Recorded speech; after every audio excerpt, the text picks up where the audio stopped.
Hi guys! இப்ப பார்க்க போறது வந்து ஒரு டீ கேக் தான். அந்த டீ கேக் வந்து ஒரு கஸ்டமர் கேட்டிருந்தாங்க. அது வந்து சரி எனக்கு ரொம்ப பெரிய பீஸா வேணாம். சின்ன சின்ன பீஸாவே குடுங்கன்னு சொல்லி கேட்டிருந்தாங்க.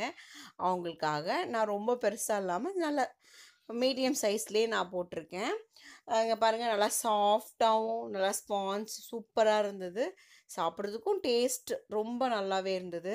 இந்த மாரி உங்களுக்கு டீ கேக், ப்ரௌனி யாருக்காவது வேணும் அப்படின்னா, மேல குடுத்துருக்கிற நம்பர் நீங்க வந்து வாட்ஸ்அப் பண்ணலாம். நீங்க என்ன 1 கேஜி, 1/2 கேஜி எவ்வளோ கேட்டாலும் நான் செஞ்சு குடுப்பேன். மேல இருக்கிற நம்பருக்கு நீங்க வாட்ஸ்அப் மூலமா நீங்க கேட்கலாம். ஓகேங்களா? ஓகே. இந்த வீடியோ உங்களுக்கு பிடிச்சிருந்தா லைக் பண்ணுங்க, ஷேர் பண்ணுங்க. மறக்காம சப்ஸ்கிரைப் பண்ணிடுங்க. Thank you. பை. சாஃப்ட்டான கேக்க நீங்களும் வாங்கி சாப்பிட்டு டேஸ்ட் எப்படி இருக்குன்றத சொல்லிடுங்க. பாய்.